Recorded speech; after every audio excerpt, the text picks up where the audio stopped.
RSSന് ഏറ്റവും കൂടുതൽ ശാഖകളുള്ള ഒരു സംസ്ഥാനം കേരളമാണെന്ന് കേട്ടിട്ടുണ്ട്. പക്ഷേ കേരളത്തിൽ നിന്ന് നിയമസഭയിലേക്കോ ലോക്സഭയിലേക്കോ ഒരു പ്രതിനിധിയില്ല.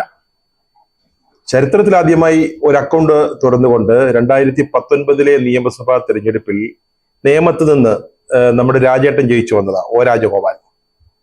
കഴിഞ്ഞ കുറിയും ജയിക്കുമെന്ന് വിചാരിച്ചു. 2021 കുമ്മനം രാജശേഖരനെ തന്നെ അവിടെ സ്ഥാനാർത്ഥിയായിട്ട് നിർത്തി.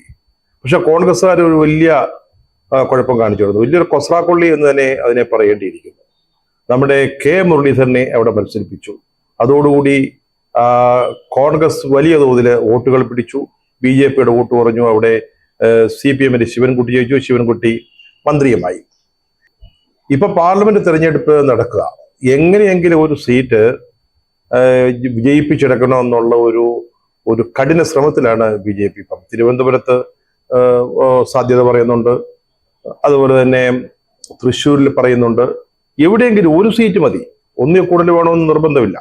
കാരണം ദേശീയ തലത്തിൽ അധികാരം പിടിക്കണമെങ്കിൽ കേരളത്തിൽ നിന്ന് സീറ്റുകൾ കിട്ടിയിട്ടൊന്നും കാര്യമില്ല. പക്ഷേ കേരളത്തിൽ നിന്ന് ജയിച്ച ഒരാളെ ഒന്ന് മന്ത്രിയാക്കാൻ ഞങ്ങൾക്കൊരു മോഹമില്ലേ, ഞങ്ങൾക്കൊരു ആഗ്രഹമില്ലേ?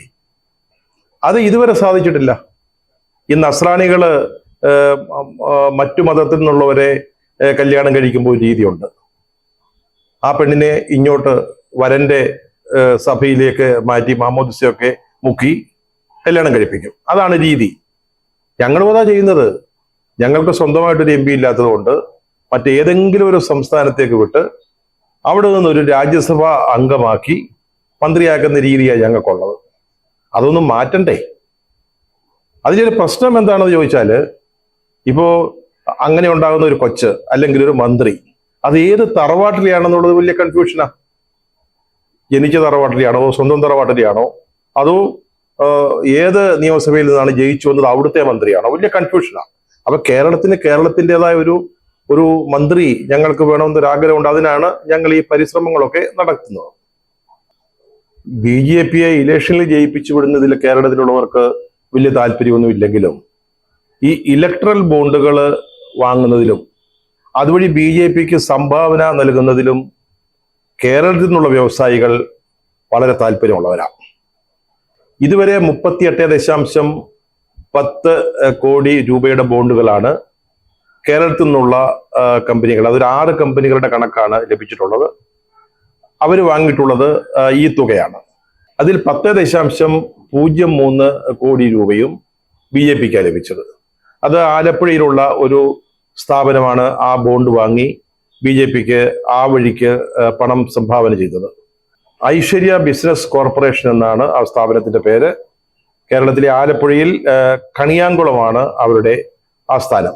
അവരാണ് ഈ തുക, അതായത് BJPക്ക് ഏറ്റവും ഉയർന്ന തുക നൽകിയിരിക്കുന്നത്. മറ്റൊന്ന് മുത്തൂറ്റ് ഫൈനാൻസസ് ആണ്. അവർ BJPക്ക് 3 കോടി രൂപ നൽകി. പിന്നീട് നമ്മുടെ ലുലു മാൾ, കേരളത്തിൽ അങ്ങോളം ഇങ്ങോളമുള്ള ലുലു മാൾ നടത്തുന്ന ആ company, Lulu India shopping mall എന്ന കമ്പനി BJPക്ക് 2 കോടി രൂപ നൽകി.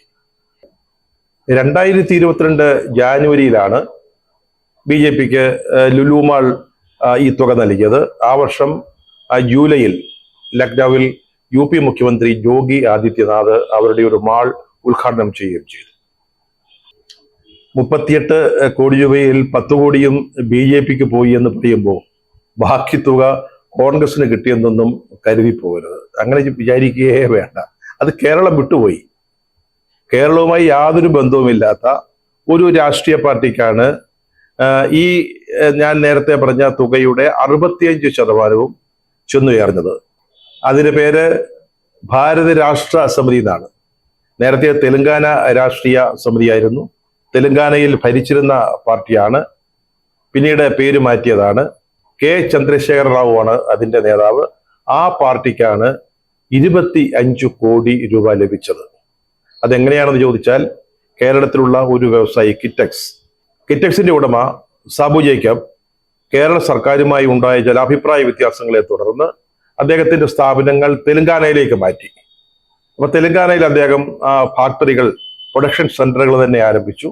അതിന്റെ ഭാഗമായി ആ പശ്ചാത്തലത്തിലാണ് അദ്ദേഹം ഈ തെലങ്കാന രാഷ്ട്ര സമിതി അല്ലെങ്കിൽ ഭാരത് രാഷ്ട്രസമിതി എന്ന് പറയുന്ന പാർട്ടിക്ക് BRSന് 25 കോടി രൂപ നൽകിയത്. കോൺഗ്രസിന് വെറും 3.08 കോടി രൂപയാണ് കിട്ടിയത്. അതിൽ 3 കോടി എറണാകുളം കേന്ദ്രീകരിച്ച് പ്രവർത്തിക്കുന്ന അപ്പോളോ ടയേഴ്സിന്റെ വകയായിരുന്നു. അവര് 3 കോടി രൂപയുടെ ബോണ്ട് കോൺഗ്രസിന് വേണ്ടി എടുക്കുന്നു. അത് 2019 ഏപ്രിലിലാണ്. അന്ന് തെരഞ്ഞെടുപ്പ് നടക്കുന്നതിന് മുമ്പാണ്. ആ തെരഞ്ഞെടുപ്പിലെങ്ങാൻ കോൺഗ്രസിന്റെ നേതൃത്വത്തിലുള്ള മുന്നണിയോ അധികാരത്തിൽ വന്നാൽ എന്ന് കരുതിയായിരിക്കണം അന്ന് അപ്പോളോ ടയേഴ്സ് 3 കോടി രൂപ കോൺഗ്രസിന് കൊടുക്കാൻ തയ്യാറായതെന്ന് ഓർക്കേണ്ടതുണ്ട്. പിന്നീട് എന്തെങ്കിലും ലഭിച്ചതായിട്ട് ഇതുവരെ ലഭ്യമായ രേഖകളിൽ പറയുന്നില്ല. പിന്നെ ബോണ്ടുകൾ എടുത്ത ഒരാള് ഒരു 10 ലക്ഷം രൂപ ബോണ്ട് എടുത്തത് ജിയോജിത്ത് ഇൻവെസ്റ്റ്മെന്റ് സർവീസസ് എന്ന് പറയുന്ന ഒരു സ്ഥാപനമാണ്. അവര് 7.5 ലക്ഷം രൂപയുടെ ബോണ്ട് കോൺഗ്രസിന് വേണ്ടിയും 2.5 ലക്ഷം രൂപയുടെ ബോണ്ട് BJPക്ക് വേണ്ടിയും എടുത്തു. ഇതിനർത്ഥം എന്താ?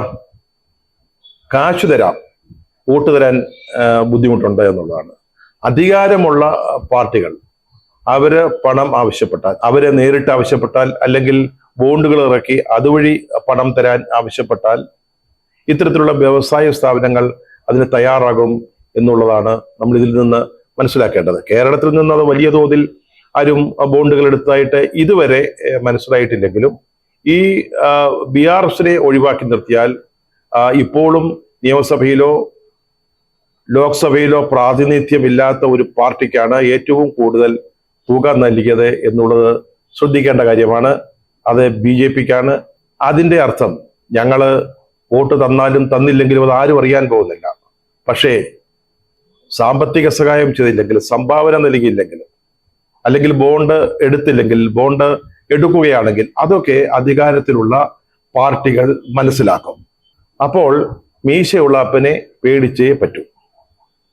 CPM-ഉം CPI-യും ബോണ്ടുകൾ വേണ്ട എന്നൊരു തീരുമാനമാണ് എടുത്തിരുന്നത്. ഈ കൂട്ടത്തിൽ നമ്മളെ കേരളത്തിൽ ഈ പറഞ്ഞ പാർട്ടികളുടെ എല്ലാം കൂട്ടത്തിൽ വലിയ മീശയുള്ള അപ്പൻ CPM ആണെന്ന് നമുക്ക് എല്ലാവർക്കും അറിയാം. അവരെങ്ങാൻ ബോണ്ട് വാങ്ങാൻ തയ്യാറായിരുന്നുവെങ്കിൽ AKG സെന്ററിന്റെ മുമ്പിൽ ഈ വ്യവസായികളുടെ ക്യൂ നമുക്ക് കാണാൻ കഴിയുമായിരുന്നു.